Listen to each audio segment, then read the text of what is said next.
Sean Combs, 5 to 10. Right, and he can really sing. Oops! Oh!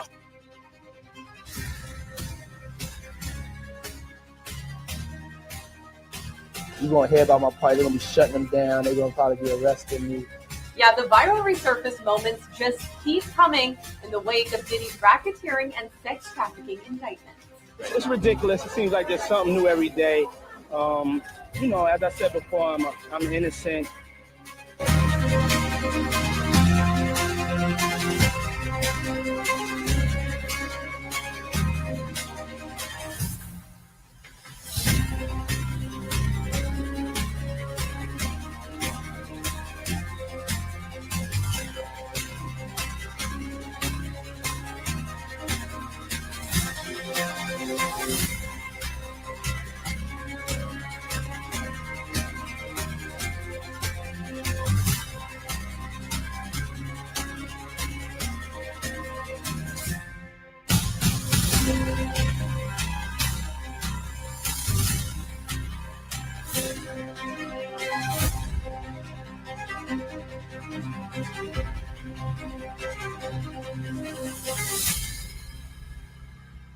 Where no arrests were made. Where we hanging out and what we doing, we can't really disclose, but it's definitely a 15-year-old's dream.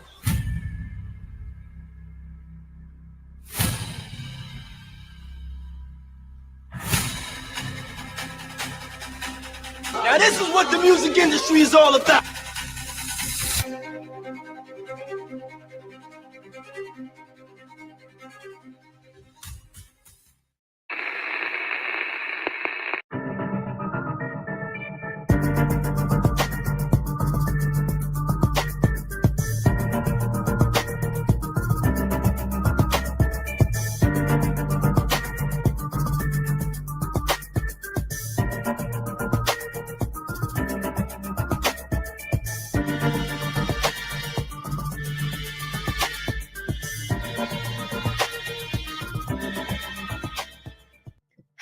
Hello, everyone. Hey. Hey. You're going to get some ASMR Valley today.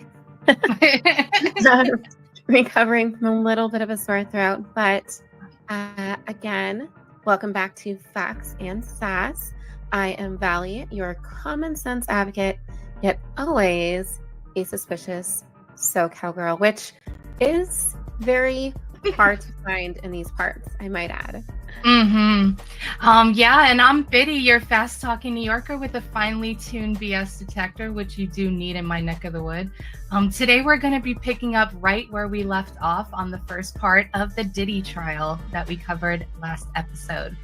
The defense brought up DMs and text messages between Diddy and Cassie in efforts to debunk her claims that Diddy held her against her will. So picture this. The courtroom is tense. Everyone is waiting. Cassie Ventura is on the stand, and the defense pulls out a bombshell. Direct messages between her and Diddy, read aloud for everyone to hear. Now, the defense took advantage of this and read a couple of hers to the end of I'm ready to freak off, and I just want to be uncontrollable. Pretty insane stuff. Oh yeah. Not exhibits handed to the press. There was no screenshots, just words read aloud in front of the jury. The defense had her recite her own messages, like you just mentioned. So I'm actually going to read off a couple of a gentleman named Matthew Russell Lee. He is for Inner City Press. He covers the Southern District of New York cases and others. So I'm just going to kind of show you guys just a bit of what he jotted down from being in the courtroom. So, the AUSA, that is Diddy's lawyer. So it says, how would you feel? Ventura said, I was high, so I didn't feel much, dirty and confusion, and that he was happy with me. that first line right there is kind of telling as well, right? Because she's like, you know, I felt terrible, but I knew he was happy with me, so continue on. He said, why did you feel you couldn't say no? She said, I didn't want to make him angry or upset after he'd shared this part of himself with me. So she felt like she was doing him a service of kind of like he became vulnerable to her. So she felt like she was doing the right thing, you know, for his ego, you know, and all of that kind of stuff, which is crazy. They said, how frequent did the freak offs become? She said, weekly for a consistent amount of years. When was your last one? She said, 2017 or 2018. How long were you awake during the freak off? She said, I never slept. I took drugs, ecstasy, Molly, cocaine. Did you recall all of the freak offs? That would be impossible, which because of all the drugs. Did you want to stop? Yes, I was humiliated. I didn't have those words then. I couldn't talk to anyone about it. And then she started to cry. They said, did you tell him you didn't want to? And she said, yes. She said, I brought it up gently. I didn't want him to just do it with someone else. So, you know, a lot of emotional manipulation, a lot of, you know, like basically a girl who, you know, she had strong feelings for a man and she just kept on, you know, she probably had low self-esteem. I can imagine all the things that were happening to her as well. It probably created that, that feeling in her head. Well, yeah, I but mean, yeah. you know, I'm sure she felt brainwashed, and I'm Mhm. sure she felt like, you know, there are very often times where people, especially in high power positions that are in like party relationships, Mhm. we brought this up in the Casey Anthony trial. We brought this up earlier when we discussed, you know, specifically Hollywood. Yeah. And you know, you're young, you're impressionable, you think this is the way, you know, and if I'm getting upper so that I can stay awake, maybe there's more things I can accomplish. Maybe there's like a vision that's going to like come to my head while I'm under the influence of these substances. Maybe I'll have some type of like epiphany or something. You know, Yeah. and it sounds like she was almost like dealing with Stockholm syndrome and Yes, very much um, so. you know, just in the way of being a people pleaser to avoid any type of conflict, especially when you're in such like a warped, insane state of mind, right? Yeah, and don't forget too, her career was being held over her head. There were a lot of Yeah, songs that she recorded that exactly. were being, you know, pushed down by Diddy and kind of like held out like, you know, if you actually want this career to kick off, you'll keep me happy kind of vibes. So yeah, just more of this, just like the same thing, but again, this isn't like actual screenshots. The court itself, you know, the whole trial and everything wasn't shown to the public. So we just Mhm. kind of got to go off of this gentleman's great note taking as he was sitting in the So trial. he was sitting in, was he a juror? No, no, he's just sits in court cases and kind of Mm, writes down the notes, the minutes, the transcript. gotcha. So that's why I'm saying, like, you know, you can, I mean, I'm sure he's covered so many other areas of cases. So, you know, the UN and things like that. So I'm sure he's used to this. He probably writes in shorthand. I saw him like write that a couple of times to his followers, which is kind of like a dying art, you know, where you're able to, it's almost like writing like text Mhm. code, you know, where you write things like in short words and stuff like that, and you cut things off. So he probably does that, and then he goes back later and, you know, fills in the gaps and everything. But yeah, it definitely feels like you said, like the Stockholm syndrome thing. That's like you definitely nailed it with that one, because that's the kind of vibe I'm getting from her too, you know, and the people pleaser stuff, absolutely. And it, you know, it's a lot of people said it was like watching someone be forced to read the darkest pages of their diary in public, which, Man. you know, can you imagine? I mean, that's got to be, and then you got to read it in front of him.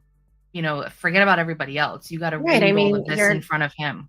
you're confronting your abuser. I mean, We deal with it, you know, not we, right? But a lot of shows deal with that as far as reading testimonies of their own abusers. Sometimes their own abusers um, don't even have like a defense attorney. They just represent themselves. And Yeah. like, can you picture We that? went over something like that, and I'm like trying to Yeah. remember it in my head what that Yeah. was. But anyway, go ahead. Yeah, I remember that. So the defense was clearly trying to show that she was willing participant, because they also did a couple of other ones. So let's see. I'm gonna just show you this last one here, just so you can get an idea. Sorry for the language, folks, but this is, I mean, he kind of cut it off, so it's good. So I mean, have they you heard asked our her. language? Have we heard what? Said, have people heard our language? Our language, yeah. All right, so they said, what did you write? She said, I really need to, and you can see for yourself. Why did you write that? Because I wanted to be with him, she said. Then they asked, I'll read your messages, you read yours. They said, you don't want to do anymore. So this is like the messages now that they're reading. So this is Sean, you don't want to do anymore. And she said, I'm so predictable. Then it was like, what do you think this meant? Ventura said that he knew I didn't want to do the freak offs anymore, but then I backpedaled. He said, why? She said, to not make him angry, he could be violent. Nailed it. Then they asked, where's you, oh, I don't know, misspoke. Where'd you get your outfit, Ventura? Please, a pleasure chest elsewhere. I don't know. So he really took down like everything, like even things that didn't make that. Did you get piercings? Yes, Sean came with me. Which one of his homes you have freakouts in? Miami, New York. What other homes?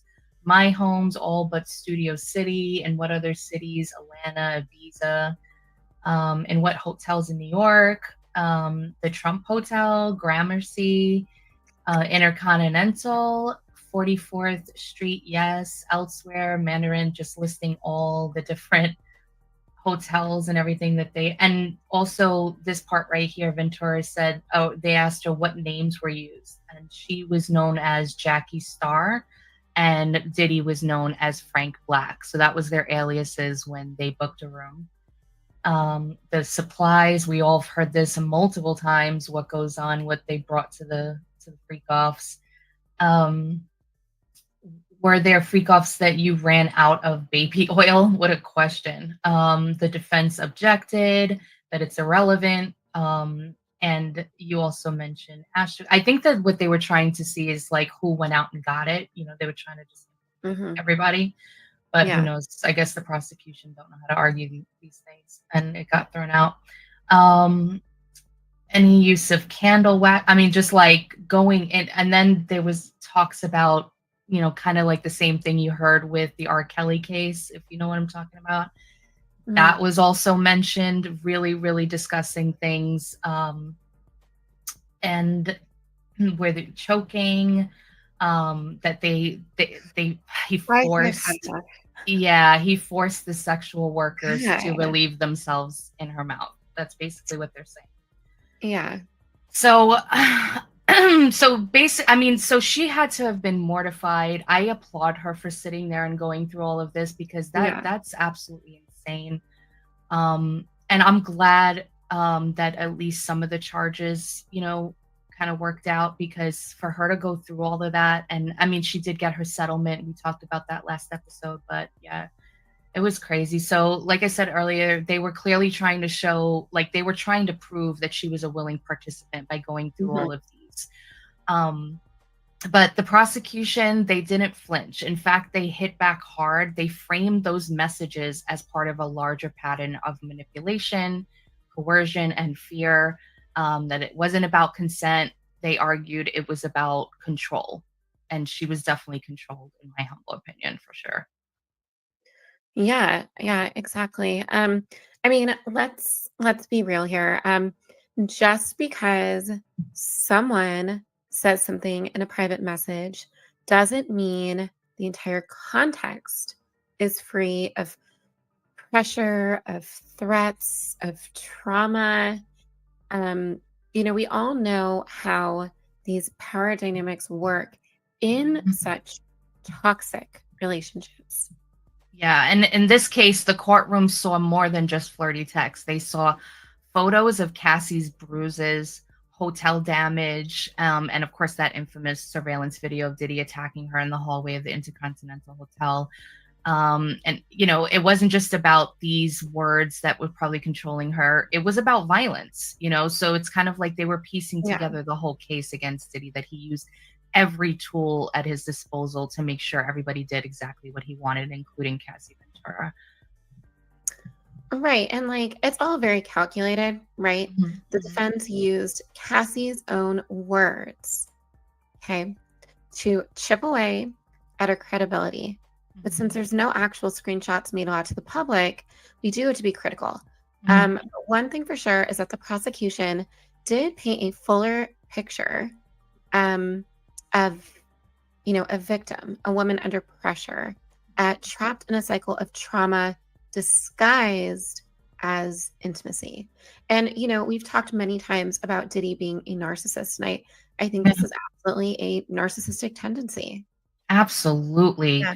He just seems like the type of person that, like, if somebody he thought that was like his, and I'm sure he thought that about everybody, was like conversing with somebody else, laughing at somebody else's jokes, that you would probably see smoke come out of his ears, and he would try to inject himself into that encounter to take back what he thought was his. Like, I could just tell that that's the type of person he is. But all right, so how about we get to the witnesses? There were 34 witnesses in total over the weeks, including anonymous victims. So one witness, an alleged victim named Jane, which was a pseudonym used to protect her identity, like Jane Doe, provided powerful testimony during Diddy's trial that echoed and expanded upon Cassie Ventura's claims. Jane testified that she met Diddy through a professional setting and was slowly drawn into his inner circle.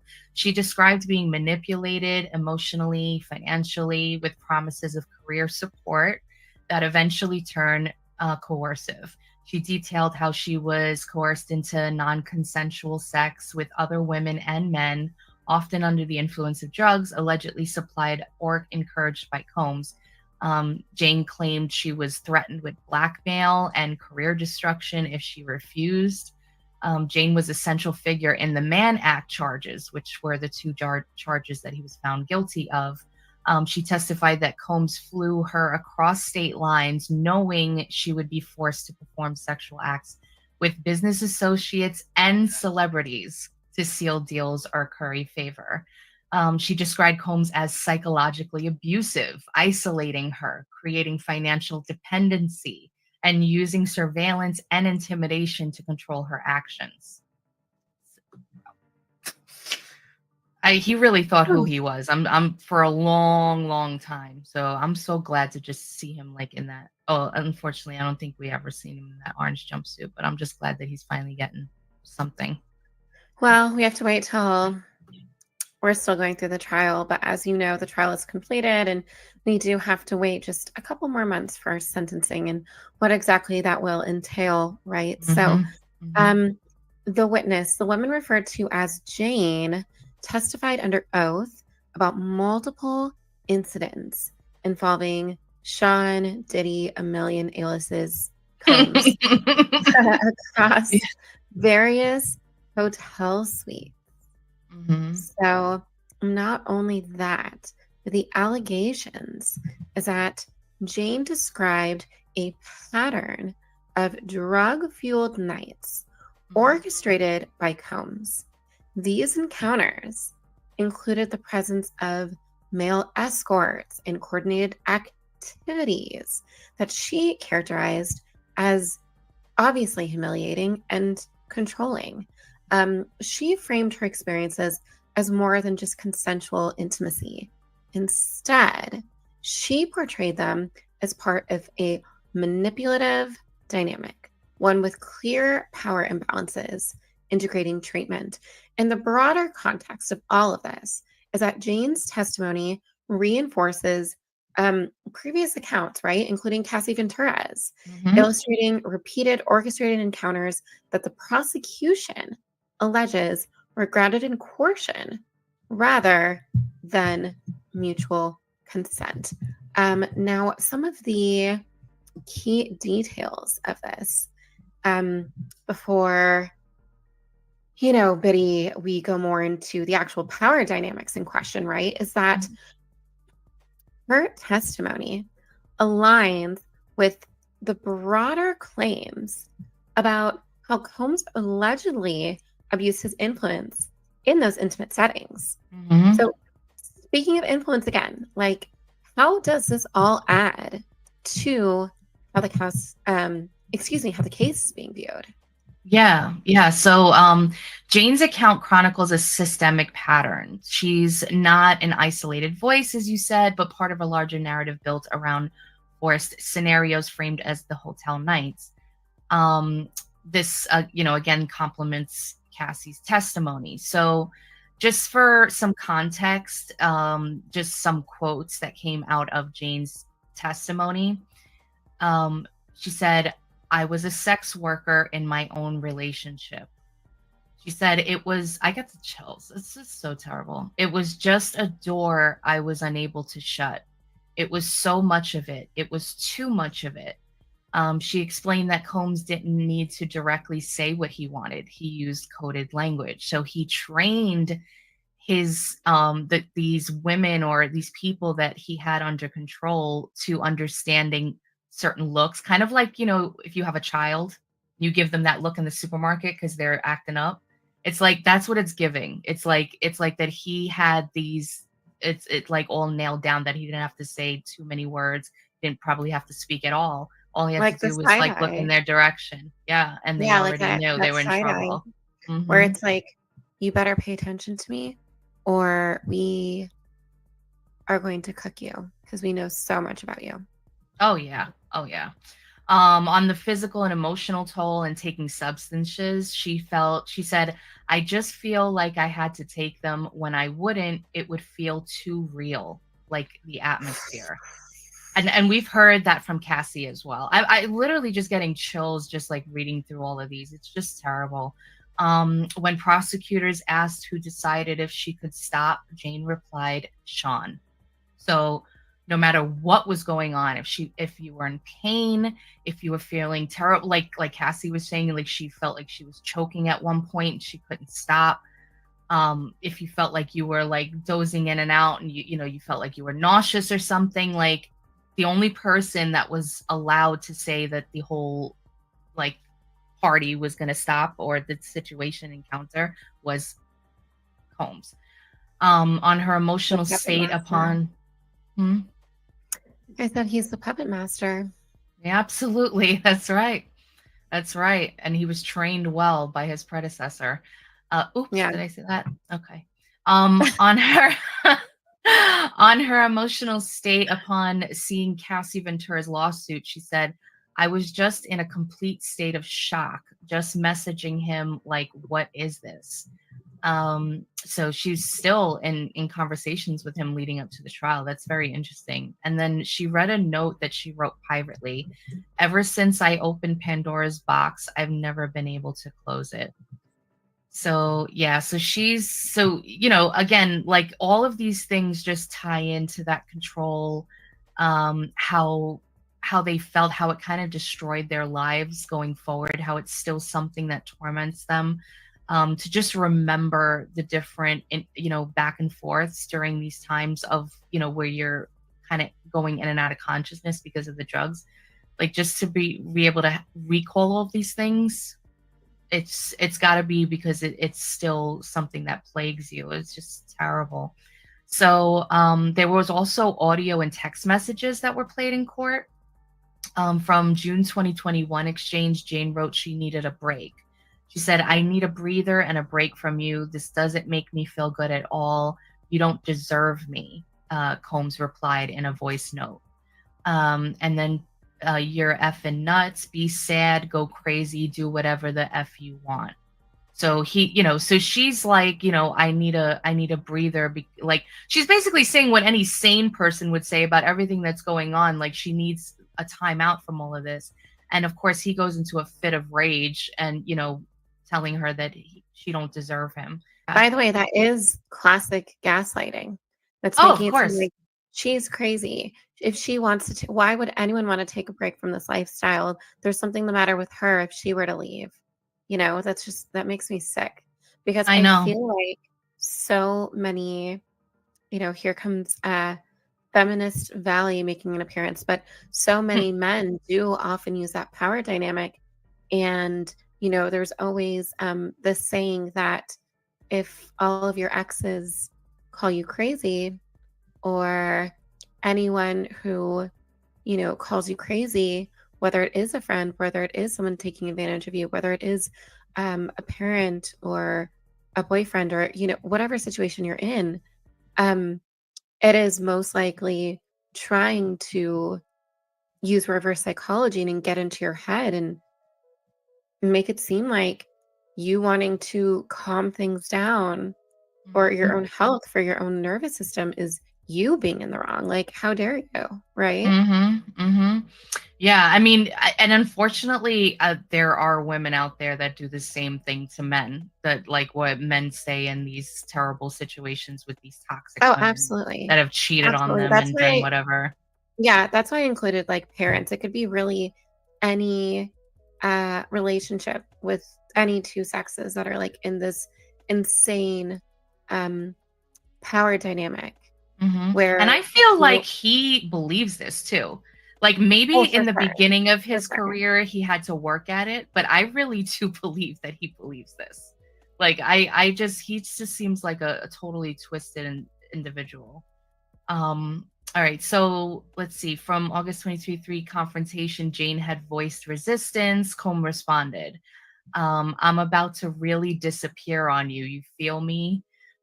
You better get on your job because you got me on my job. So, basically just telling her, like, you got one more chance to come back into the fold. And if you don't, I'm going to ghost on you. And you know what that means? That means I'm not going to be around for you anymore. You're not going to be getting any money. You're not going to be hanging out with all these big celebrities. You're not going to get connections anymore and all of that kind of stuff. Like, and it's like, who cares, bro? Like, step off. Like, it's just crazy. Like Yeah, but at the same time, it's not the same as like talking to like you and I talking to someone for a few weeks and then them ghosting us. It would be like fucking blacklisting you from the industry essentially and ripping away all of those assets and all of those connections and telling certain people not to, associate with you or give you like opportunities anymore.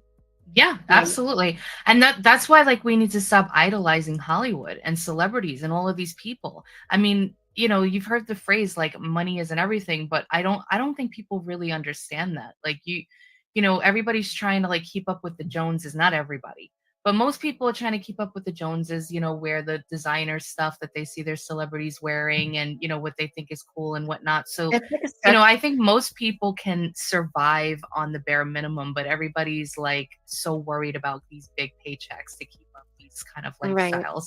Yeah. And, everything in Hollywood has become such a psyop, really. With all the promiscuous activity on like reality shows and like these like labubus. Those are so creepy, and I don't understand the hype. That's just like everybody's just jumping on the bandwagon, buying these things, and aren't they expensive? I feel like they're just like the way uglier versions of Beanie Babies with like keychains.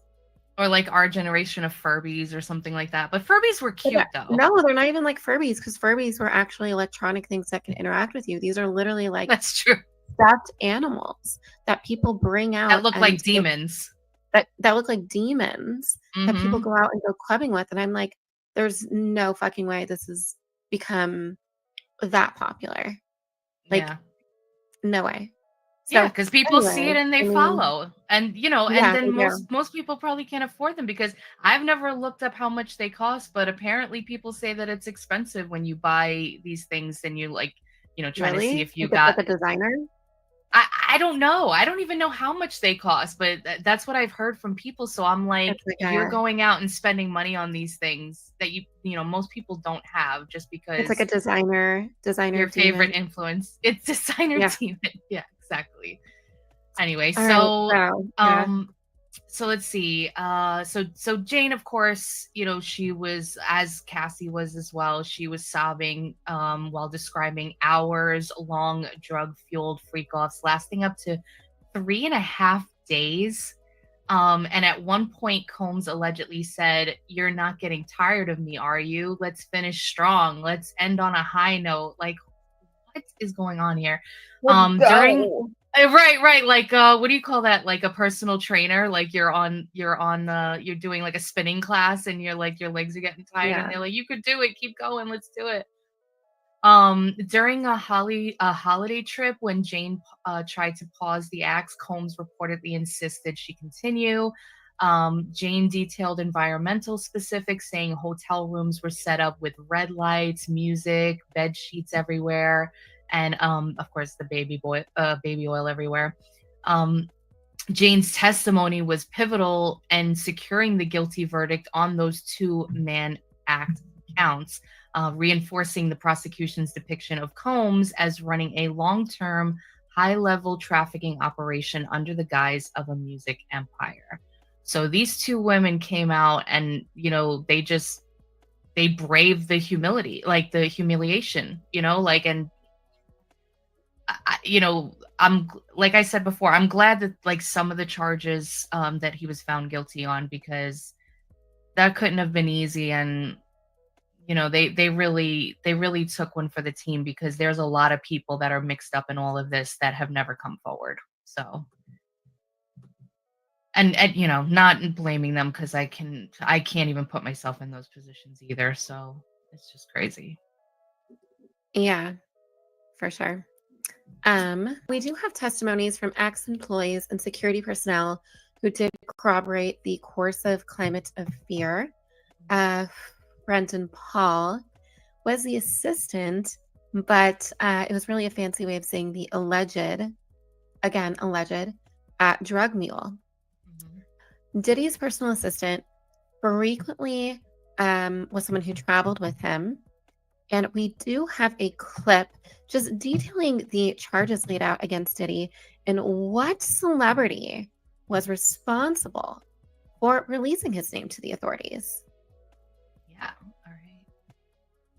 This is 25-year-old Brendan Paul. He's a former Syracuse University basketball player, but he's better known off the court as P. Diddy's alleged drug mule. These allegations date back to February, when a bombshell civil lawsuit against P. Diddy called out Brendan Paul by name, listing him as someone who allegedly acquires and distributes Diddy guns and drugs.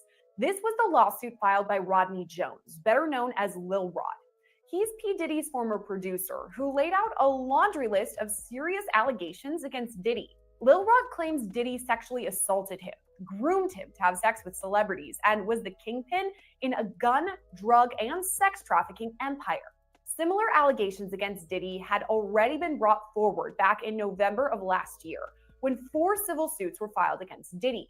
That includes suits from his ex-girlfriend, Cassandra Ventura, who you know as the singer Cassie, along with Joy Dickerson Neal, Liza Gardner, and a woman who identified herself only as Jane Doe.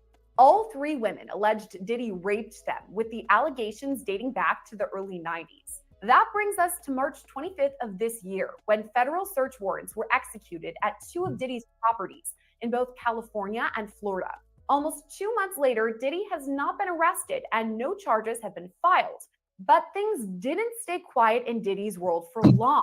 On March 27th, just 2 days after those federal raids, Brendan Paul was arrested at the airport in Miami while trying to board Diddy's private jet.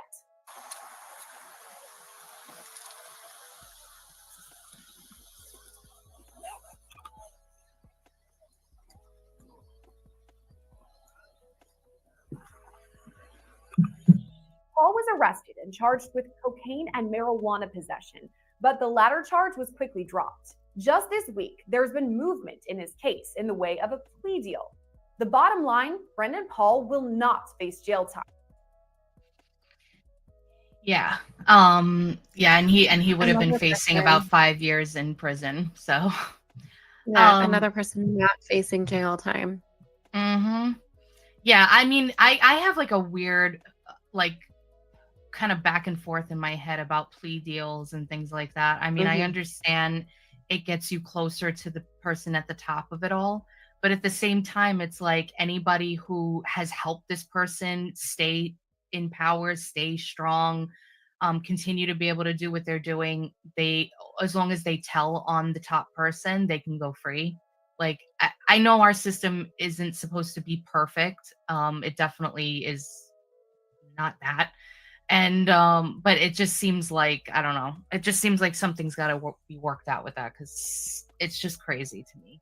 So Combs claimed he maintained strict control over those who assessed him. And Brendan was often tasked with ensuring these freak off parties went as planned. And he was like very young too, like played at Syracuse, it looks like.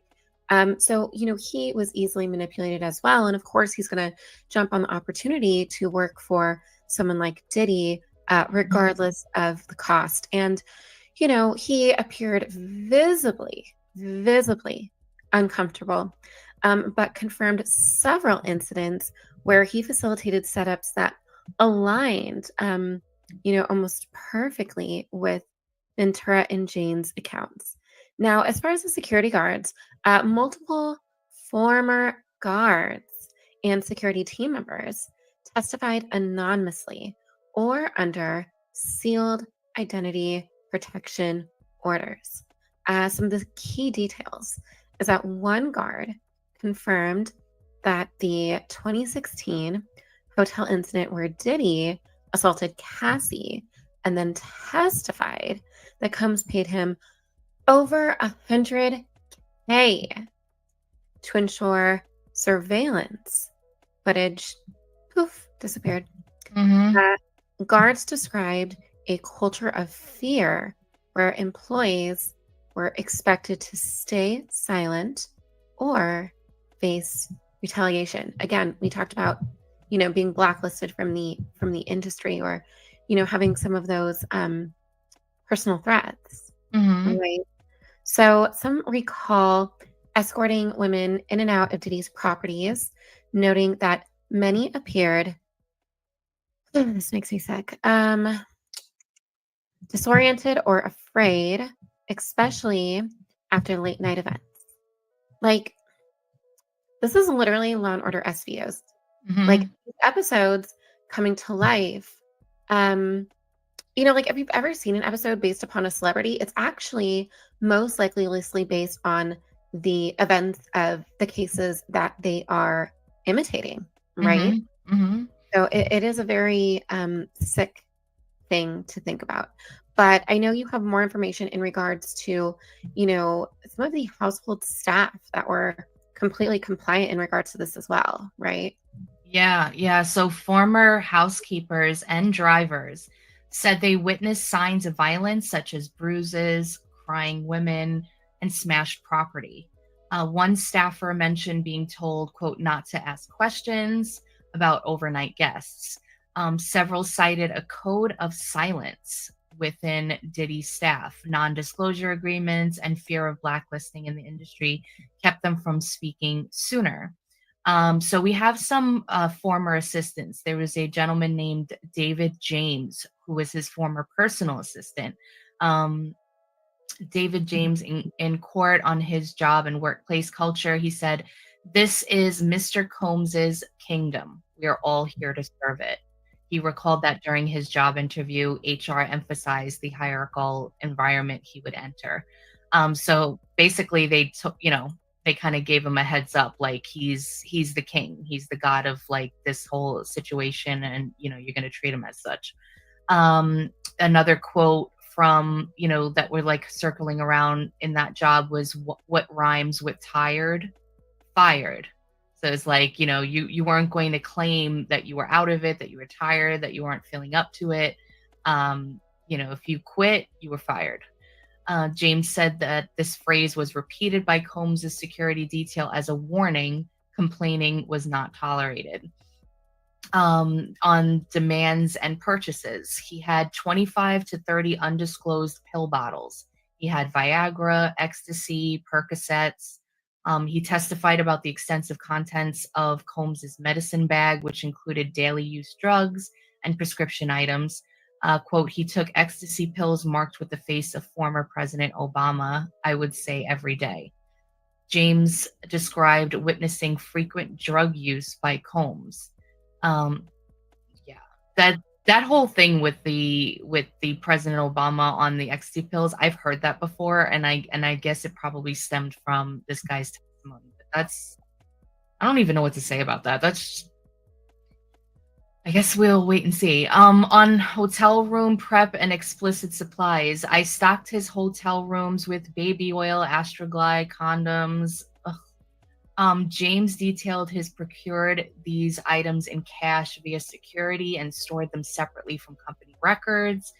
He said, I got up on his internal dynamics and conflicts. He said, I got upset, squeezed her wrist, and told her to stay in your effing lane. He testified about a physical confrontation with the personal chef, Jordan Atkinson. Combs later reprimanded him for it. You can't be putting your hands on women. James said Combs spoke to him about the incident, instructing restraint and requesting he write a note to the chef, even gifting her a blunt in apology. What a freaking atmosphere. So basically he's testifying that he started like getting in on the, being controlling and violent, whatever. And Diddy came up to him and said, you can't put your hands on women. Oh God. So then there was some kind of like dangerous Escalade drive. He said we pulled into a parking lot. Someone passed a gun to Knight. We gotta effing go. And I'm guessing, so he described a tense encounter with Suge Knight and the moments leading up to it. I wonder if they put a pin in that one for a later date. Mr. Combs said, you think? I don't know. I don't think so, but I know.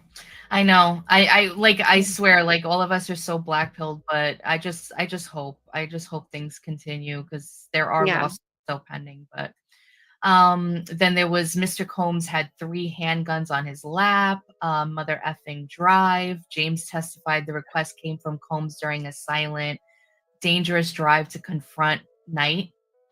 It was the first time I realized my life was in danger. James said this has even prompted him to give his 6 months notice and ultimately leave the job in 2009. Then he also spoke on Cassie Ventura and the control over her. I can't get out. Mr. Combs oversees so much of my life. He controls my music career, gives me an allowance. James said Cassie confessed this to him during a conversation while working for Combs. He said that he had her right where he wanted her. She was just young and moldable. James testified Combs made this comment about Cassie to a friend, reflecting how he viewed her. So a lot of damning testimonies, like a lot of people just kind of saying the same thing. Like there's little nuanced details from everybody, but they're all attesting to the fact that this guy was a total and complete monster. Right. Let's talk about George Kaplan. He was the executive assistant between 2014 and 2015. Now, in preparing hotel rooms, all of this is in quotes, right? Because this is direct testimony from him. Mhm. There was a bag. I unpacked it. Clothes, a speaker, a candle, Astroglide, baby oil, liquor. Beautiful combo, right? Romantic evening. So romantic. As he unpacked Combs' belongings in these hotel suites. After cleaning afterwards, he says, yes, bottles of baby oil, Gatorade, once brown crystallized powder on the counter of the bathroom sink, detailing what he removed while tidying rooms. All right. So we know the brown crystallite powder is a mix of substances or a particular substance, most likely an illicit substance. He explained he did the cleaning because it was implied. I mean, besides the obvious of like cleaning up after like a crime scene, essentially, right? Right. It was to protect his public image. I was keen on doing that. Him explaining why hotel staff were bypassed. Often me, he testified, when asked who brought like all the supplies. And he was using a corporate card to do so, reflecting his increased trust in delegated tasks.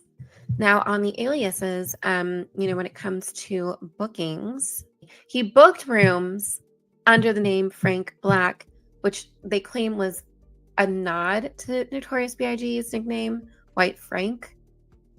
Yeah. Kind of sinister, if everything is true about yeah. But this was just booking suites for Combs' arrival. Now, on sourcing additional items, he told jurors there were frequent requests for food, clothes, or drugs during stays, ketamine, MDMA. We talked about the GHB earlier. And he says other substances. And he worked 80 to 100 hours a week for a salary of $125,000 a year.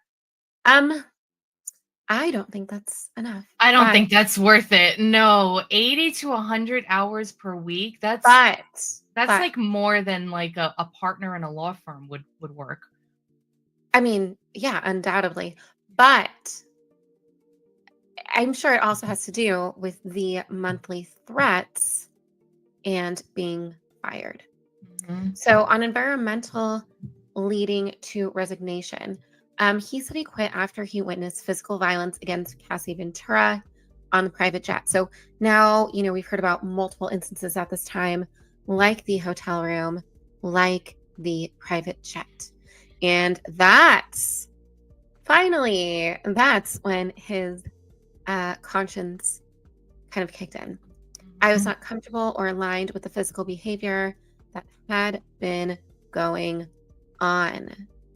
I'm sorry, but if you're an able-bodied man and you see a woman being beaten in front of you, like forget about like seeing bruises and stuff, and then like not wanting to get involved because you're not sure in the moment if it's like you're just seeing it for the first time, like what actually happened. But if you're seeing her getting dragged around, hit, thrown around, like you're really gonna sit there? Like you're really gonna stay on like that? Like I don't know. That's just crazy to me. Like me as a female, I wouldn't sit there. So I can't even imagine. But anyway, sorry. Little guy shaming there, but I apologize, but that just seems a little insane to me. I mean, look, I think everyone was like really scared of the risks, and he was probably, going back and forth on whether or not to report this, how he's going to get out safely. I'm not excusing it. Maybe. At all. No, you're right. You're right. We just don't know the full story. I mean, a little bit more about the context is that these freak-offs were a chaotic environment with strict control and intimidation. Lots of items for these sex marathons and physical involvement in all of the cover-ups.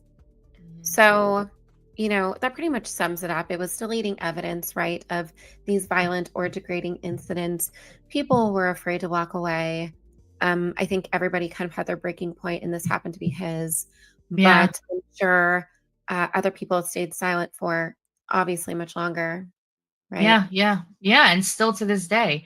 All right. So how about we talk about Delessa Penland? She's a federal agent. So you remember the Intercontinental Hotel incident, obviously. We spoke about it a bunch of times. You've still seen the video. So basically in that same instance, Diddy and his guests or whomever completely trashed that suite. So it was like $46,000 in damages, which is insane, just that by itself. But here's where it gets interesting. His credit card bill that month was $944,000 and some change. So all of it paid through multiple business bank accounts. I think we've even like spoken about this before. These weren't just his personal funds. Prosecutors traced those payments directly to corporate accounts controlled by Combs, including Bad Boy Entertainment. And that's not all. In 2010, when Combs used his card to buy plane tickets for Cassie Ventura and a male escort, those charges were also got covered, not from his personal stash, but again from the signature bank account tied to Bad Boy. Now, why is that important? Because prosecutors say this shows a pattern. Diddy's companies weren't just business, they were the infrastructure of a criminal operation. The money flowed freely for violence, for control, and yes, for silence. But it didn't stop at the money trails. Penland also authenticated something much darker, the infamous freak-off videos. So the court watched extended footage taken by Combs himself. Can you imagine? Covertly filmed sex parties. Where prosecutors say women were coerced, drugged, manipulated, and those tapes allegedly used by Combs to blackmail victims into keeping quiet. Sound familiar? Defense attorneys pushed back. I was about to go there. I really was about to go there. Epstein? Yeah. It seems like, there's kind of like a growing trend, with this industry, doesn't it? Or just the elites in general. I've talked to a few people who are a lot more tinfoil than I am.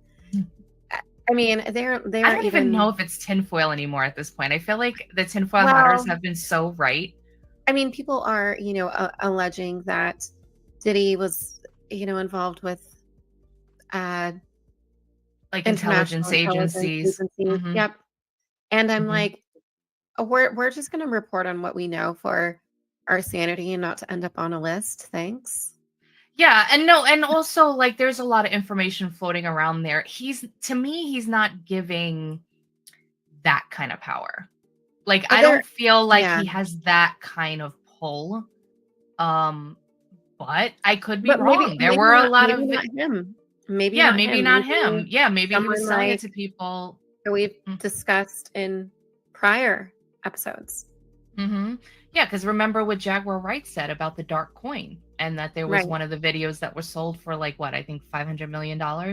So and then there were former prostitutes that came out during this whole, while we were waiting on the trial to happen, who like were testified. I forgot what the girl's name was, but she was interviewed on a few podcasts, and she had mentioned that she was brought in and that she like was hanging out with some royalty from maybe the Middle East. And this is what she claimed. So there, like it is, I don't know. I don't know where, like, I don't even think she said, to be honest, like what exact place. So I think she just said like it was either a prince or it was somebody high in the royal family. So if that's true, then I'd have to like walk back my words. He is on the same level. It just, you don't think he is because of the industry he's in, but anybody's going to pay for control over powerful people. So if you have that in your back pocket, you're making some money and you're going to be able to get some connections.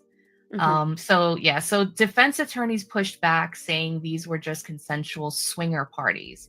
But Penland's testimony and the sheer volume of financial evidence and video metadata painted a very different picture. And the videos were so disturbing, they were entered into evidence under seal. Not even media organizations were allowed to view them. Judge Subramanian shut that down hard. So let's just sit with that for a minute. A multimillionaire, mogul, corporate accounts funding everything, and video footage so graphic the public may never see it, even in redacted form.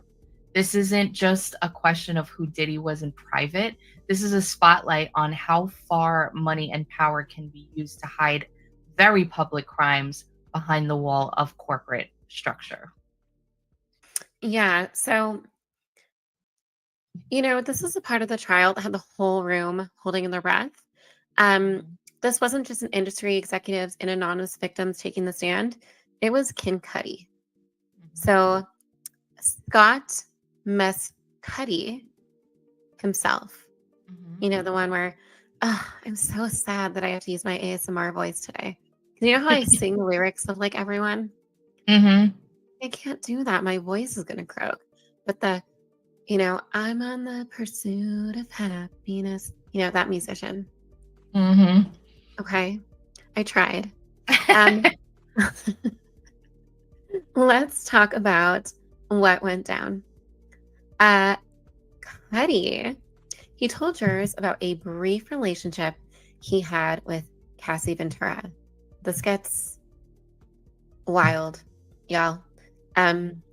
Cassie, back when she was entangled in that on again, off again saga with Diddy, it was a low-key romance turned into a nightmare thanks to one very jealous and very powerful man named Dun, dun, dun. Diddy. Mm-hmm. Okay. Cuddy's Cassie called him in like a panic attack after Diddy found out about them.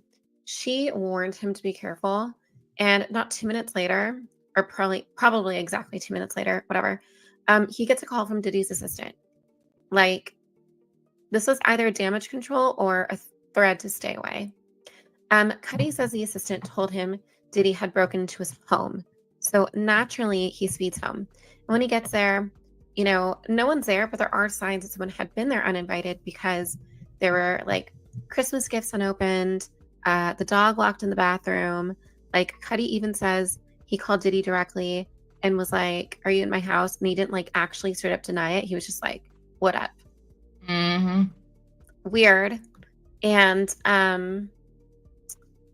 says he's on the way. Like, Mm-hmm. that's actually weird as hell. Mm-hmm.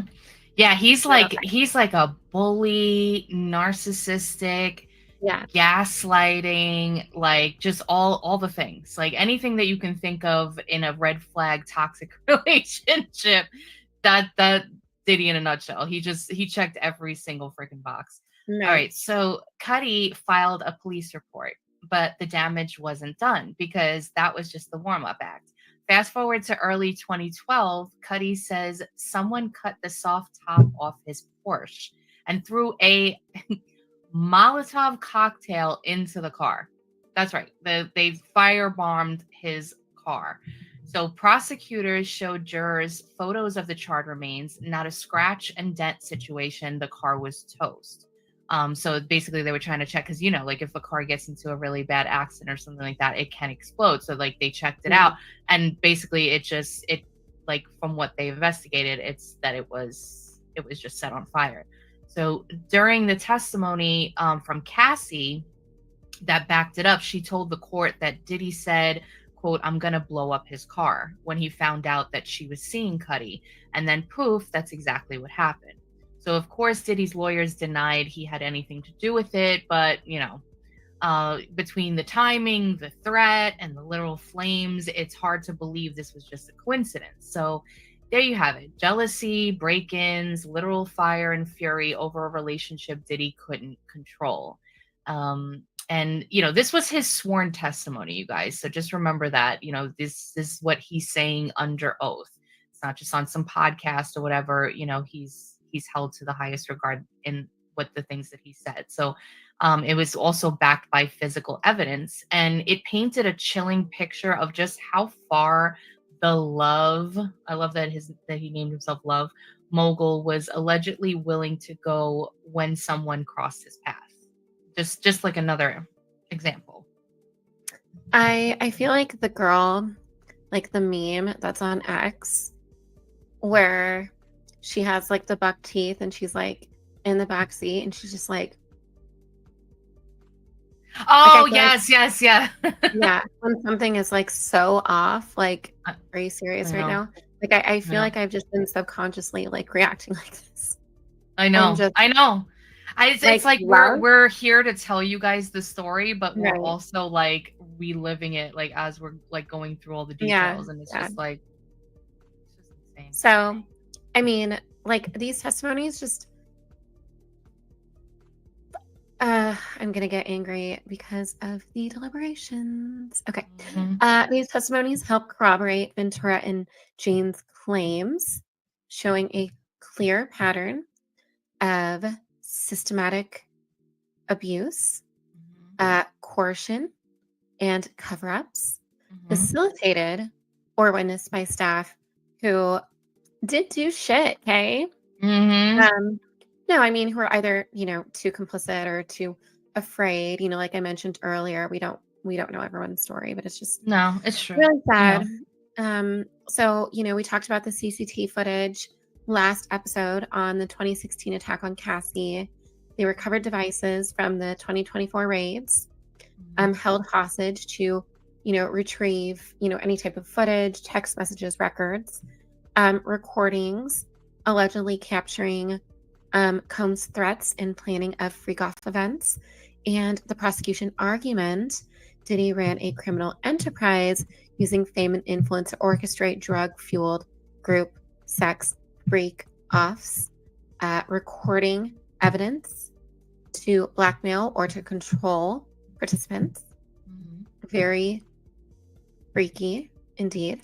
The defense, all sexual activities were consensual. They framed it as like some weird, like swinger, polyamorous lifestyle. Credibility of the accusers were questioned, right? And I believe they were questioned because Cassie was the first one to be given, $20 million from her lawsuit previously. And so, perhaps the defense assumed that more people wanted to get a piece of that pie. Who knows? Combs did not testify. The defense presented no witnesses in regards to this. But here is a video explaining the jurors as they were at the time when the verdict was handed down. Yeah. A breakdown of the jurors in the Diddy trial has been released. So let's take a look. There's 8 men, 4 women, ages ranging from 31 to 74. Scene number 5, who is elected as the foreperson, is a 31-year-old white male who works as an investment analyst. And right beneath him is juror number 25, who was supposedly causing some problems yesterday. He's a 51-year-old white male who is a scientist and has a PhD in molecular biology. Jumping a few down, the alternate that replaced juror number 6 is a 57-year-old white male who's a mechanical engineer.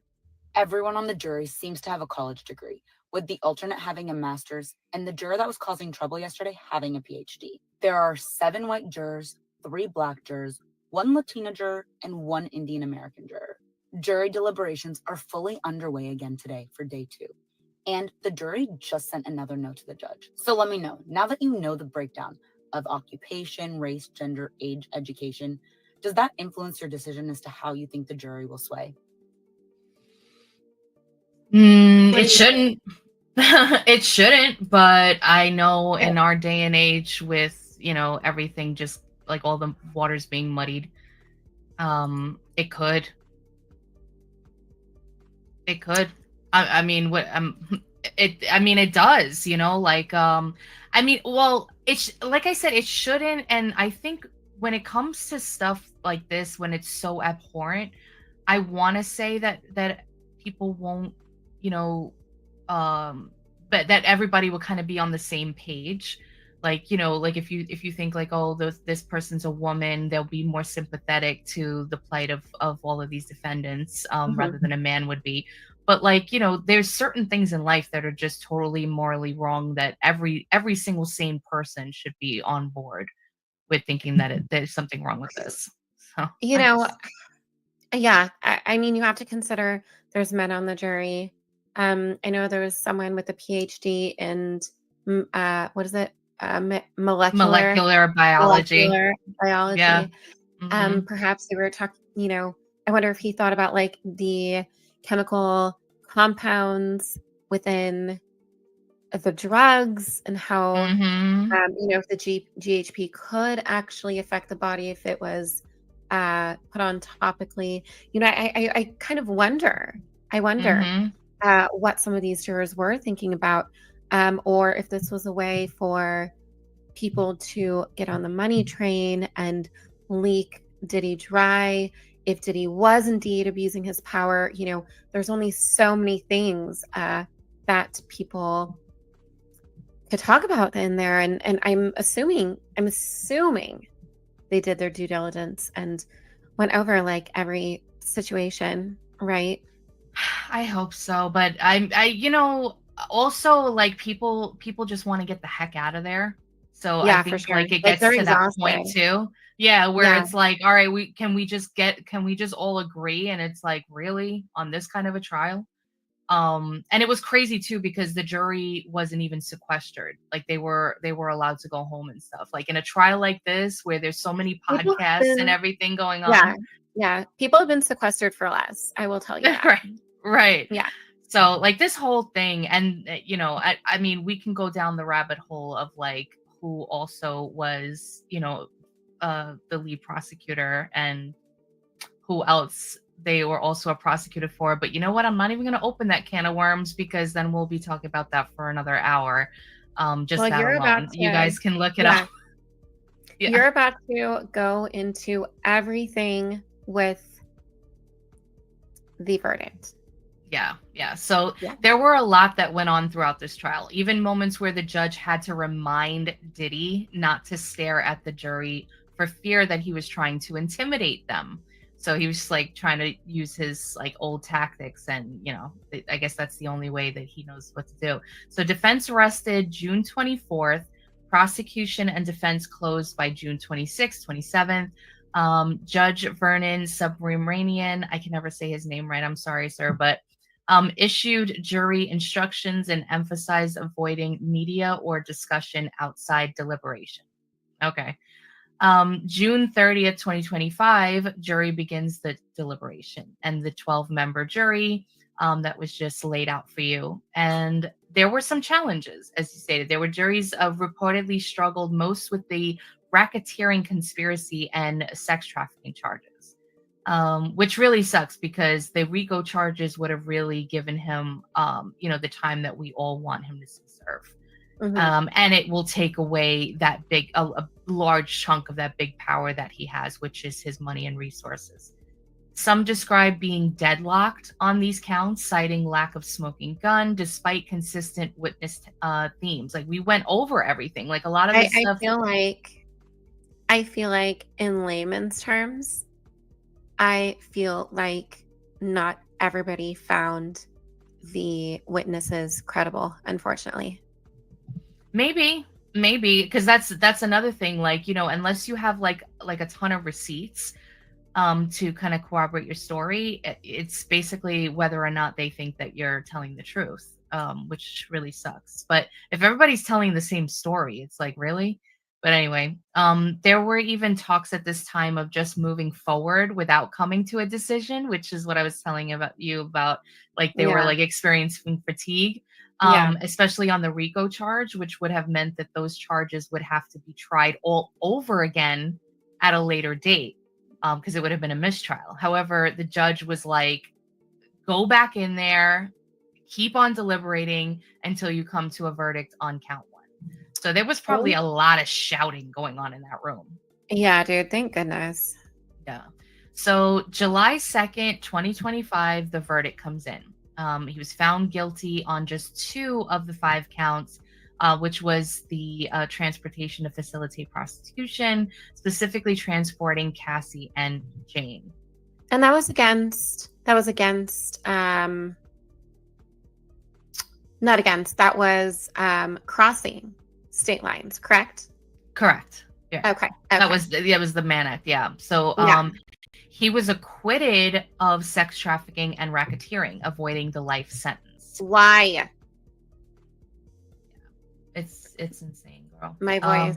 I just had to use like everything in me to say that why. I don't know where it came from. No. I'm just I know. We were all, I couldn't believe it when I seen it. Like I don't even like remember. I just like opened my phone and I seen that and I was just, I think like I had like a numb response because I'm just like not again. Like, all right, like I should have known. But yeah, so we actually have a video from TikTok of a woman named Mona Kassar Abdi, who was also at the trial covering everything from inside the courtroom. And she gave us an accounting on what happened after the verdict was reached. And she says it very eloquently. So why don't we just listen to her kind of break it down? Out of the front doors of the federal courthouse in downtown Manhattan. This after, in a shocking turn of events, he was acquitted of 3 of the 5 charges that he was facing, 3 of the most serious: racketeering conspiracy, sex trafficking of Cassie Ventura, and sex trafficking of the woman known as Jane. I was inside the courtroom when the verdict was read out loud. Cheers and cries of joy could be heard in the courtroom as the jury foreman read not guilty on count 1, 2, and 4. Diddy's attorney, Tenny Garagos, just breaking down in tears, sobbing in the courtroom as she hugged Diddy's mother. And as the not guilty verdicts came in one after another, Diddy started fist pumping, doing prayer hands, and eventually he dropped to his knees, his family wiping away tears. And when the judge cleared the courtroom and the jury was dismissed, they all stood up, giving him a standing ovation as U.S. Marshals took him away. Diddy telling them repeatedly, "I love you. I love you." Now, the jury did convict him of 2 charges: the transportation to engage in prostitution charges related to Cassie and Jane. When all was said and done, Diddy's lead attorney, Mark Agnifilo, stood up and asked the judge to let him out on bail while he awaits sentencing. He said he will turn in his passport and his plane is already chartered. Let him go to his home on Two-Star Island. So then the judge asked him, "You want me to let him walk out of the doors of this courthouse?" And his attorney said, "Yes, that is what I'm proposing." 2 transportation charges carry a maximum of 10 years in prison. And prosecutors say that they will be seeking lengthy prison time. So then lead prosecutor Maureen Comey asked the judge not to let him out on bail, saying that we have seen that he is abusive and does not follow the law, given that right before he was arrested, he was found with drugs. And lead prosecutor Maureen Comey arguing that the outcome of the trial did not change the fact that Diddy is an abusive man who does copious amounts of drugs. She also said that the court cannot trust that he will follow the law, mentioning that even when he was waiting to be arrested and was under investigation, he still had drugs and was still doing freak-offs. The judge said that he will make a decision later this afternoon. So, knowing this, we did get an update on that, correct? Yeah. So as of right now, Diddy remains in custody pending sentencing, which will be on October 3rd of this year, after he was again denied the bail by the judge. He could spend up to 20 years in prison for just those 2 convictions alone. However, let's listen to an attorney who actually breaks down the amount of time that Diddy would or could be sentenced to and how it is possible he can end up with time served, you guys, if the prosecution is not successful in convincing the court that Diddy's crimes warrant a maximum sentence. So let's. The jury has given their verdict that this case is far from over. Grab your snacks as we talk about how much time is he getting in the clanker. At this point, we all know that Diddy was convicted on 2 counts of transportation of ladies and gentlemen of the night. This crime holds a maximum sentence of 10 years. There's no minimum, but he was found guilty on 2 counts. So in a perfect world with simple math, he's facing up to 20 years in prison, but it's just not that simple. Our judicial system calls It's not going to be that long. So there's a grid or like a chart where you do have guidelines based upon your criminal history. They don't think it's fair that if this is your first conviction that you should potentially face the same amount of time as if this is someone's 3rd or 4th. So there's a chart. Actually, here's the chart right here. So this is the U.S. Sentencing Commission table, and this is Diddy's first conviction, believe it or not. So he will definitely fall right here in this first column. So in this very first section where you see offense level, you see zone A, B, C, and D, well, the prosecutors are going to try to get to the highest zone that they can because they're still stuck within that very first column because this is his first conviction. But the higher the zone, the more time. So under that first level of conviction, those numbers that you see, that range, those are months in prison. Now, the prosecutor stance is, they said, based upon the crime he was convicted of, they said, baby, we starting right here at offense level 14. Okay? 14. Then they said, but guess what? Multiple counts. So we're going to bump that up to 19. Then the prosecutor said they are seeking a 4-point enhancement for several reasons. They said, number 1, he was the person in charge. He needs to be held accountable for being the mastermind. Number 2, he did his crimes by fraud or coercion. And number 3, he was obstructing justice. Now, at the bond hearing after Diddy was convicted, the government was only seeking offense level 24, which would have put him at 51 to 63 months. But since then, the government said, you know what? We forgot a few things. If the court agrees with all of these enhancements, that will take him up to offense level 28, which is 78 to 97 months. That's about 6.5 to 8 years. And in federal prison, you're going to do 85% of the time. Diddy's lawyers are arguing that he falls under offense level 16, and that punishment is 21 to 27 months, which is a year and a half to 2.5 years. With time served, we'll be out. Now, as I stated in the last video, sentencing does not happen quickly. It's not right after the person gets convicted. It takes several months because the attorneys have to prepare for their argument to convince the court to agree with them. They have to find case law, statutes. They have to look at precedent. So his sentencing is not until October 3rd. The defense has until September 19th to turn over their brief, and the prosecutors have until September 26th. It's going to be interesting to see what the judge does. In my personal and professional opinion, I don't think that the judge agreed with the jurors' decisions, because had he agreed with the jurors, he had an opportunity to let Diddy go right then and there on bond to go home. Diddy could have been home right now instead of in jail, waiting out his time to be sentenced, but the judge kept him there. What's the point of keeping him there if the judge truly thought he was an innocent man? It is my opinion, just based upon how the judge is behaving, that he's going to probably give him some years, and there was no point in the judge letting him out when he was just going to stick him back in. Oh, girl. I hope that you are right about that. And I hope it's not time served. But she brings up a point about the government, and the government was kind of lowballing, suggesting lowballing the sentence at first. Yeah, it's really crazy to think that, like, with everything that they were compiling to, to prepare for this case, that's what they came up with. And I know they have to go with what's on record. They have to go with actual charges and convictions. I do get that part.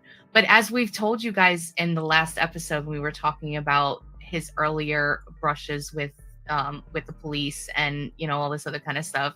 It's crazy that they might consider this as his first crime. And I guess, again, like I said, it has to go by the book. Legally. Yeah, but it's just like, really, but yeah. So I guess we'll see. So, when October 3rd happens, when we have this verdict, we will do like an episode for you here, or we'll cover it on Sunset Rants and as we do during the week, and we'll just kind of like tell you our initial reaction. Hopefully it'll be some happiness. He's getting some, a good amount of years in prison. He needs to serve time. I'm sorry. He's going to continue, not just to pay for what he did, but he's just going to continue thinking that he's untouchable if he's able to get off. With anything like, I think he needs to do like 10 years. Like, he needs to do a good bid in prison. Right. I agree. All right. So, that's everything, right? That's a wrap of part 2 of Bad Boy on Trial. If your jaw is still on the floor, same. Like, it doesn't matter how fresh this information is. It's going to shake you to your core, because you have all these defenses to federal agents, surveillance videos, Molotov cocktails, and it's clear that this just wasn't about one thing or another, like sex or scandal or money. It was like all goes under the umbrella of power and how far someone will go to hold on to it. Seriously, from the testimony of Gene to the house staff who cleaned up more than just messes, what we've heard is haunting. These weren't isolated incidents. It was a pattern, as we've said, systemic abuse wrapped in celebrity control, disguised as charisma. And he didn't just build like a music empire. He allegedly built a fortress of fear. And that was something that was mimicked by a lot of his staff. All right. And what makes it so chilling is like how easily people can hide this, like how normal it all looked from the outside, right? Because you just see the music, you see like the chart topping hits, you see the red carpets, you hear the songs. But, you know, a lot more people are waking up now, which I am so thankful for.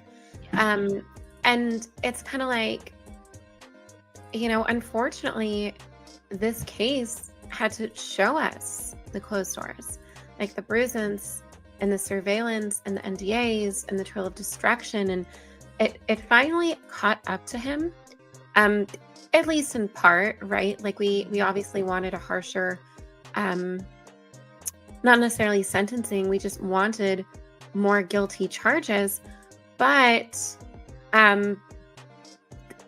it got us somewhere. Yeah, you know what I mean? Exactly. And, you know, hopefully it will encourage anybody out there who has any kind of talent. They want to get into the industry. Like, the industry is there.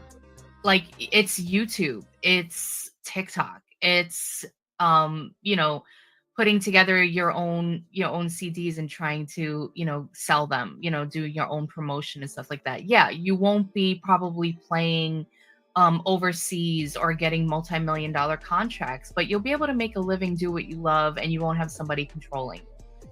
There's a lot of people out there that do that. I've done, you know, I do like music reactions on YouTube, and a lot of the time I support independent artists.